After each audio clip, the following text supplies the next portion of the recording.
자, 제6강 자기계발 능력 제6강 자기계발 능력의 하위 모듈인 자아인식 능력이 수업이 끝났습니다. 그래서 그것에 대한 학습 정리를 하고 넘어가도록 하겠습니다.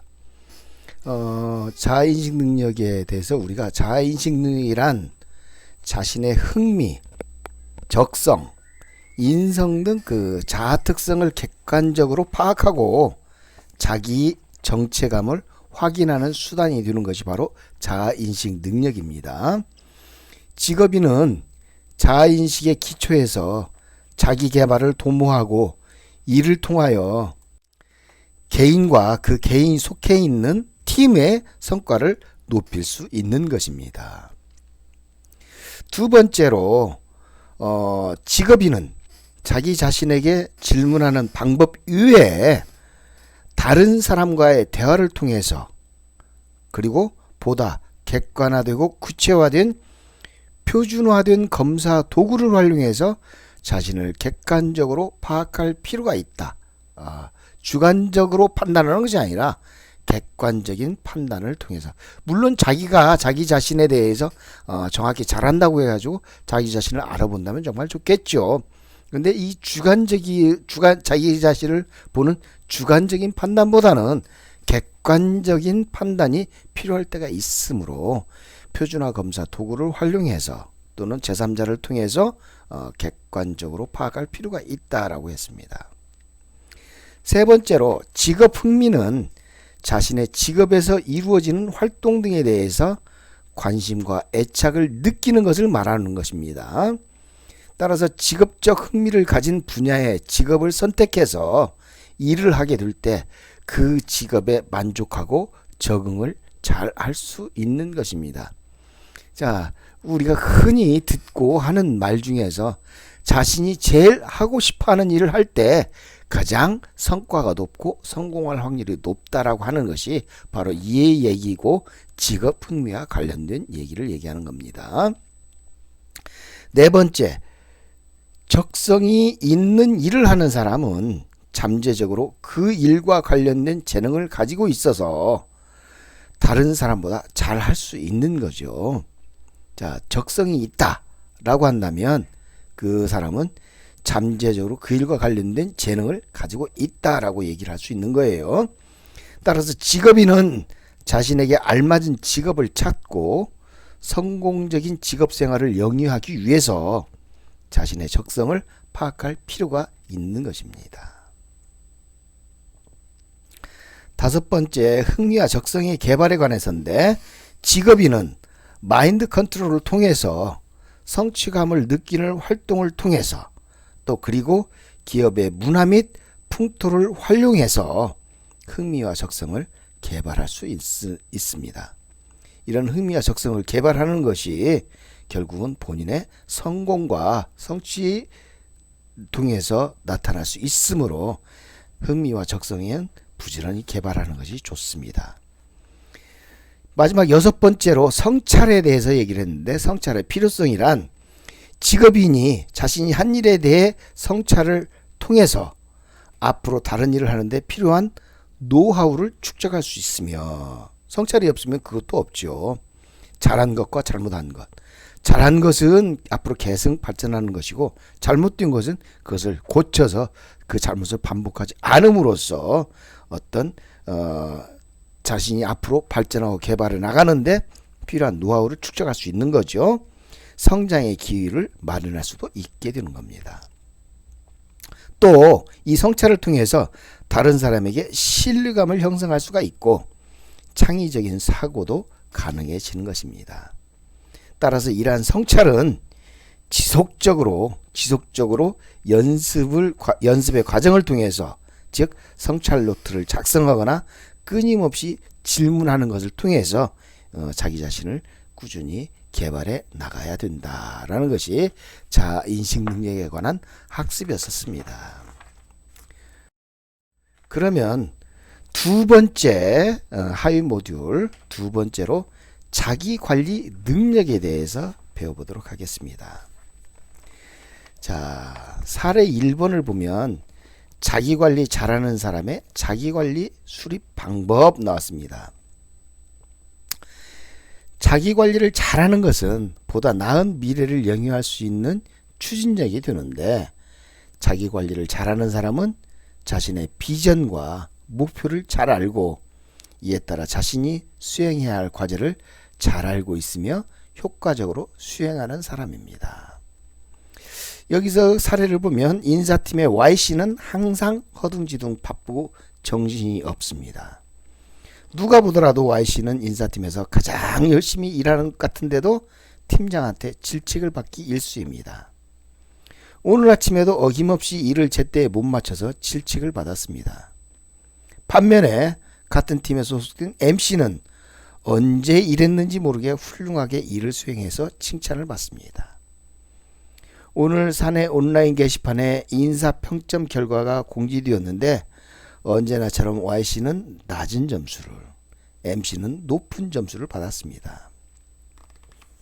얼마 후엔 인사 조정이 있다고 하는데 Y씨는 위기감을 느끼게 됩니다. 그래서 Y씨는 도대체 MC가 일을 잘하는 이유가 무엇인지 그에게 물어보기로 했습니다. 그래서 MC의 자리에 가보았더니 자신의 책상과 비교되게 너무나 깨끗하게 정리가 되어 있었어요. 가장 눈에 띄는 것은 책상 앞에 큰 글씨로 성실한 사람이 되자, 노력한 만큼 얻는다라고 쓰여 있는 문구였습니다.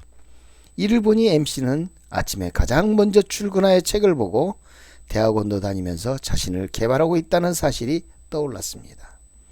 Y씨가 MC에게 칭찬받는 업무 수행 능력의 비결에 관해 묻자 MC는 Y씨에게 자신의 수첩을 보여주었습니다. 수첩 속에는 이번 달 계획, 이번 주 계획, 오늘의 계획이 구체적으로 적혀 있었고, 각 계획들에는 빨간 글씨로 1, 2, 3, 4와 같은 숫자가 표시되어 있었습니다. 자신이 잘한 일, 직면한 문제, 이에 따른 자신의 결정에 대한 반성적 내용도 정리되어 있었습니다. 이 사례는 자기관리를 잘하는 사람을 통해 자기관리 단계를 이해하기 위한 사례를 보여주고 있습니다. 여기 사례에서 MC는 자신의 목표를 명확히 알고 일정을 단계별로 수립하면서 우선순위에 따라 수행하고 있는 것을 알 수 있습니다. 또한 자신이 한 일을 성찰하고 있다는 것을 또 알 수 있죠. 이를 통해서 여러분들은 자기개발 계획을 수립할 때 어떤 단계에 따라 해야 되는지를 바로 알 수 있게 되는 겁니다. 자, 여기서 보면 자기관리를 잘하는 사람의 자기관리 수립 방법에 대한 사례를 읽어보고 여기 질문에 대답해 보면 MC의 책상에는 무엇이 적혀 있었습니까?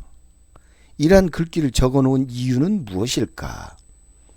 이는 MC 행동에 어떠한 영향을 미치고 있는가? 그러면 나를 대입해 보면 내가 지향하는 바는 무엇인가? 나의 인생의 목적은 무엇인가? 내가 수행해야 할 역할은 무엇이 있을까?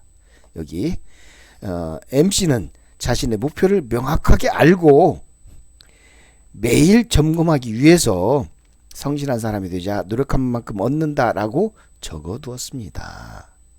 바로 이게 MC가 다른 점이죠. 그럼 나는 내가 지향하는 바, 내 인생의 목적, 내가 수행해야 할 역할, 이것에 대해서 뭐라고 얘기를 할 건지 생각해 보자는 거죠. 자, MC는 어떤 식으로 일정을 수립하고 있는가, 또 이렇게 일정을 수립할 때 장점은 무엇일까, 사례를 통해서 여러분들이 파악해 보면 되겠습니다. 자, 그랬을 때 나에 대입시켜 보면 나는 일정을 어떻게 수립하고 있으며 고쳐야 할 점은 무엇일까요? 자, 그 다음에 3번으로 보겠습니다. MC가 적은 1, 2, 3, 4 숫자의 의미는 무엇일까? 여기서 이거를 사례를 통해서 여러분들이 보고 정리해 보면 되겠고요. 나를 대입시키면 나는 이런 우선순위를 어떻게 결정하고 있는가, 나에 관련된 것을 써보면 되겠죠.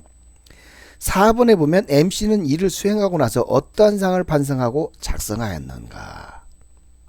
그러면 나는 나는 어떤 일을 하고 난 후 결과와 진행 사항에 대해서 다시 한번 생각해보고 개선해야 할 일이 무엇인지를 고민하는가? 라는 점에 대해서 여러분들이 지금 앞에 1번서부터 여기 4번까지 MC의 사례를 여러분들이 판단하는 대로 2, 3, 4번을 정리해보고 나에 관련돼서 내 자신에 대해서 1, 2, 3, 4번을 작성해 가지고 이거를 과제물로 제출하도록 하겠습니다. 이게 과제물이 되겠습니다. 여기서 이 제시된 활동 자기관리 과정 및 방법을 정리해 볼 수 있겠습니다. 그러면 다음으로 넘어가 보겠습니다. 자, 자기관리란 자신을 이해하고 목표를 성취하기 위해서 자신의 행동 및 업무 수행을 관리하고 조정하는 것입니다. 따라서 자기관리 능력은 이러한 자기관리를 잘할 수 있는 능력을 의미합니다. 자기관리는 바로 자신의 비전과 목표를 정립하고 자신의 역할 및 능력을 분석하여 과제를 발견하며 이에 따른 일정을 수립하여 시행하는 절차로 이루어집니다. 이렇게 시행된 결과는 지속적인 자기관리를 위해서 반성하고 피드백함으로써 이루어지게 되는 것이죠. 그래서 1단계 비전 및 어떤 목적을 정립해야 되는데 자신에게 가장 중요한 것이 무엇인지 파악하고 가치관, 원칙, 삶의 목적 등을 바로 세워놓는 정립 과정입니다. 바로 삶의 의미를 파악하는 것이죠. 자, 1단계 비전 및 목적 정립의 단계를 거치면 2단계 이걸 통해서 과제를 발견하게 되는데 현재 주어진 나의 역할 그리고 내가 가지고 있는 능력을 한번 살펴봐야 되고 역할에 따른 활동 목표가 무엇인지를 파악해 봐야 되겠습니다. 그러면 그것에 따라서 어떤 것이 가장 먼저 시급한 것인지 우선순위를 설정하는 것이 바로 제2단계 과제 발견의 단계입니다. 자, 과제 발견의 단계가 끝나고 나면 3단계는 일정을 수립하는 단계인데 바로 일정을 수립하는 것은 하루하루의 일정 또 하루가 모인 일주간 단위의 주간 일정 그 다음에 주간 일정이 끝나면 월간 계획을 수립하는 것이고 더 장기적으로 생각한다면 매 연도마다 아니면 일정 기간 연도마다 계획을 세우는 것도 중요하죠. 분기별 계획도 중요한 계획 수립 단계에 들어간다라고 할 수 있겠습니다. 자, 이렇게 일정이 수립되어지면 어떤 일을 수행하게 되는데 수행과 관련된 요소 여기에서 미리 생각하지 못했던 실수할 수 있는 요인 또 성공할 수 있는 요인 그런 것들을 찾아봐야 되겠죠. 그래서 그런 것들을 적절하게 수행하기 위해서 수행하는 방법을 찾아내는 것이 바로 4단계 수행의 단계입니다. 자, 그렇게 해서 수행이 되고 나면 마지막 5단계 반성 및 피드백이 이루어져야 되는데 수행한 결과를 분석해서 성공적인 요인과 실패적인 요인을 분석해야 되겠죠. 그래서 피드백 과정이 이루어져야지 자기관리가 이루어지는 겁니다. 그래서 이 피드백 과정은 잘한 점과 잘못한 점을 명백히 고치는 단계이죠. 자, 그러면 이거를 하나하나 단계별로 한번 생각해 보겠습니다.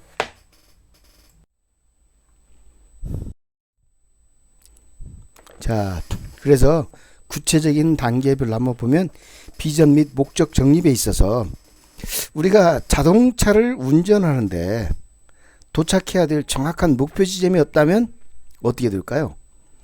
어떤 행동을 하거나 일을 수행하기 위해서는 비전과 목적을 정립해서 방향성을 가지는 것이 중요합니다. 따라서 비전과 목적은 모든 행동 혹은 업무의 기초가 되고 의사결정에 있어서 가장 중요한 지침으로 적용이 됩니다. 그래서 자신의 비전과 목적을 정립하기 위해서는 다음과 같은 질문을 해봐야 되는데 나에게 가장 중요한 것은 무엇인가? 나의 가치관은 뭔가? 내가 생각하는 의미 있는 삶이란 또 내가 살아가는 데 있어서 지켜야 될 원칙이란 그리고 내 삶의 궁극적인 목적은 어디에 있는가를 살펴봐야 되겠죠. 두 번째 단계인 과제 발견의 단계인데 비전과 목표가 정립이 되면 현재 자신의 역할 및 능력을 다음 질문들을 통해서 검토하고 할 일을 조정해서 자신이 수행해야 될 역할들을 도출해내는 겁니다. 여기서 자신이 현재 수행하고 있는 역할과 능력이 무엇인가? 또 역할들 간에 서로 상충되어지는 것은 없는가? 현재 변화되어야 될 것은 없는가를 찾아서 해야 되겠죠. 이 역할들에 상응하는 활동 목표를 설정해야 되겠죠. 성공하는 사람들은 실제적이고 성취 가능한 목표를 설정을 합니다.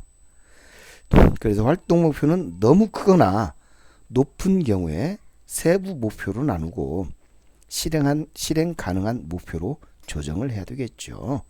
수행해야 될 역할들이 도출되고 이에 적합한 활동 목표가 수립이 되면 각 역할 및 활동 목표별로 해야 될 일을 우선순위에 따라서 구분하게 됩니다. 우선순위를 구분하는 여러 방법들이 소개되고 있지만 일반적으로 사용하는 방법은 가장 중요하고 가장 긴급한 일일수록 우선순위가 높다고 판단하는 것입니다. 자, 그래서 여기서 보면 1순위, 2순위, 3순위, 4순위 나눠지는데 1순위, 2순위는 중요도에서 상당히 높은 것이 되겠죠. 그 다음에 3순위, 4순위는 중요도에서 상대적으로 낮은 것이 되겠고요. 자, 그 다음에 1순위는 2순위보다 빠르고 3순위는 4순위보다 빨리 돼야 되니까 1순위는 긴급도 1순위와 3순위는 2순위와 4순위에 비해서 긴급도가 높은 것이고 2순위와 4순위는 1순위와 3순위에 비해서 긴급도가 떨어지는 거죠. 따라서 1순위는 제일 먼저 해결해야 될 긴급하고 중요한 문제가 바로 1순위에 해당되는 것이고 2순위는 계획 준비해야 될 문제의 시간 여유는 조금 있는 것이죠. 3순위는 빨리 해결해야 될 문제예요. 계획 세우거나 이런 것보다는. 그런데 4순위는 하찮은 일이기 때문에 우리가 조금 뒤로 밀어놔도 되는 일이 4순위에 해당되는 일이겠죠. 자, 그러면 일정 수립을 하게 되는데 일의 우선순위에 따라 구체적인 일정을 수립해야 되는 겁니다. 일정은 월간 계획, 주간 계획, 하루 계획 순으로 작성하는데 제일 큰 월간 계획 세워놓고 그 월간 계획에 따라서 각 주별로 세부적으로 주 단위로 계획을 맞춰 나가고 그 각 주에서 그 세워진 주단 계획에 대해서 하루하루 그 일주간을 맞춰 나가는 계획을 세워 나가는 게 중요하죠. 월간 계획보다 더 큰 것은 연간 계획 또는 분기별 계획이 될 수 있겠습니다. 그렇지만 월간 계획은 보다 장기적인 관점에서 계획하고 준비해야 될 일을 작성하는 것이고 주간 계획은 우선순위가 높은 일을 먼저 하도록 계획을 세우는 것이고 하루 계획은 좀 더 자세하게 시간 단위로 작성하는 것이 좋습니다. 여기서 한 가지 주의해야 될 점은 빨리 해결해야 될 긴급한 문제라고 해서 우선순위를 높게 잡고 이를 중심으로 계획을 세우게 된다면 오히려 중요한 일을 놓치는 잘못을 저지르게 된다는 점입니다. 소중한 것을 먼저 하라. 바로 스티븐 코비의 제언. 성공하는 일곱의 습관의 저자죠. 코비의 제언을 항상 염두에 둬야 합니다. 따라서 앞서 분석한 우선순위에 따라 중요한 일을 모두 수행할 수 있도록 계획을 세우는 지혜가 필요합니다.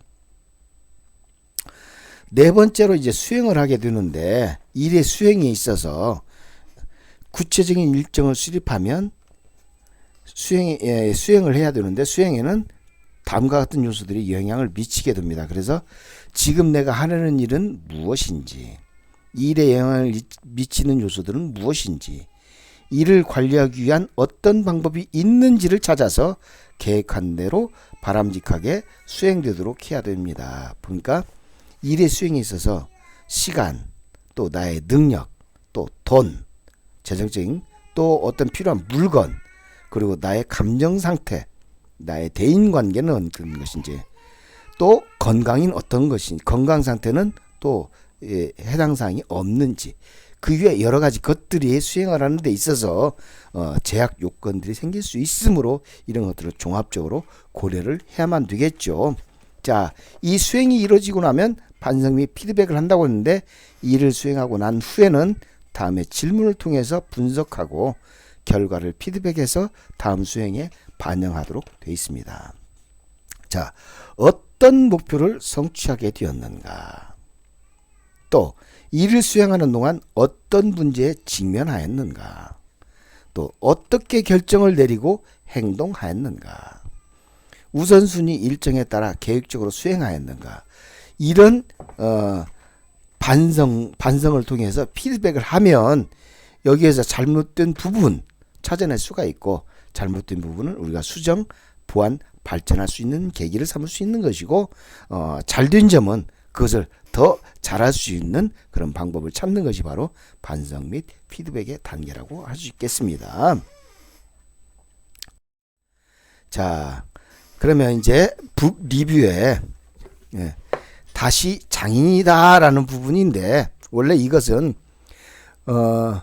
자유학기제 웹진 꿈틀이 36호 볼륨 36호의 전문가 칼럼, 그래서 연세대학교의 장은섭 교수가 쓴 오래된 미래를 향한 인재, 현대적 장인으로부터 배우다라는 글에서 발췌한 부분입니다.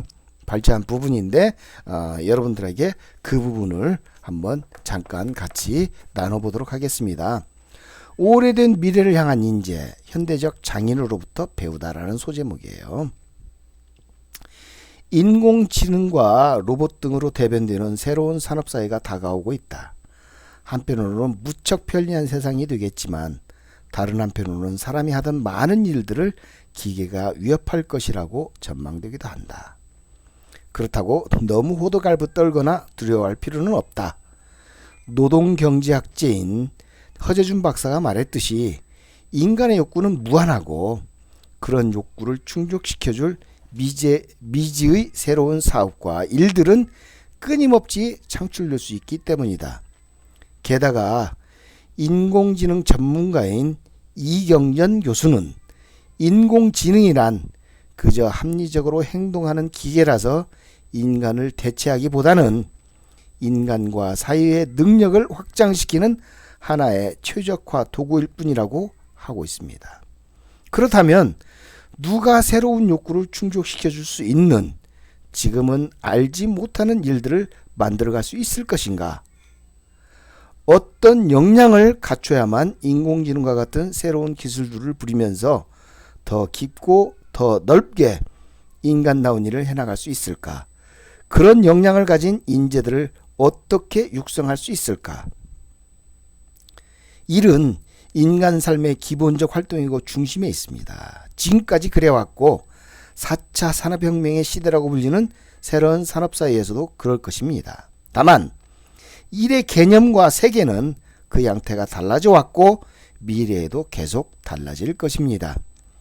다만 인공지능, 로봇 등을 기반으로 하는 자동화가 그 변화의 핵심이 될 것이고, 이제 정형화된 일은 인공지능과 로봇이 인간을 대신할 수 있게 되겠죠. 따라서 새로운 산업사회에서는 기계가 대체할 수 없는 인간만의 고유한 지식과 기술, 창조력이 필요한 것입니다. 인간은 더욱 복잡한 문제를 해결하고 비판적으로 사고하며 창조할 수 있는 역량을 갖출 것을 요구받고 있습니다. 다른 사람과 함께 협력하고 감성적이며 냉철하게 판단할 수 있는 능력도 있어야만 합니다. 의미 있게 일하는 것, 즉 meaningful work, 이것은 일을 하는 사람에게도 일의 결과물을 소비하는 사람에게도 중요합니다. 일하는 사람이 스스로 일의 재미와 가치를 발견하고 자신이 주체적으로 일 과정을 관리하고 통제하며 자기 자신을 쏟아부으면서 열정적으로 일해야만 합니다. 그렇게 일할 때 비로소 기계가 하지 못하는 인간만의 고유하고 독특한 생산과 서비스가 만들어질 수 있게 됩니다. 아주 작은 일이라고 여겨질지라도 정성을 다하여 진심을 담아내고 스스로 의미를 찾으면서 다른 사람들에게도 인정받는 일하기가 필요한 것입니다. 독일의 노동 4.0에 의하면 노동시간과 노동공간의 유연성이 커지는 시대에 노동자들은 일에 대한 책임감을 갖고 자기 자신을 지킬 수 있는 역량을 길러야 한다. 결국 자신의 일하는 삶을 스스로 꾸려갈 수 있는 능력을 갖춘 사람이 되어야 한다라고 되어 있습니다. 자, 여기까지 일단 앞부분만 서론 부분만 지금 얘기를 했고, 제 7강에서는 여기에서 새로운 시대의 장인상에 대해서 장인성이란 무엇인가를 구체적으로 제 7강에서 다시 연결해서 하도록 하고, 제 6강은 여기서 마치도록 하겠습니다. 과제를 얘기했던 것처럼 과제를 여러분들 별도로 과제를 낼 수 있도록 하겠습니다. 아까 MC와 나의 그 내용입니다. 과제를 확인해 주시기 바랍니다. 자, 7강에서 뵙겠습니다.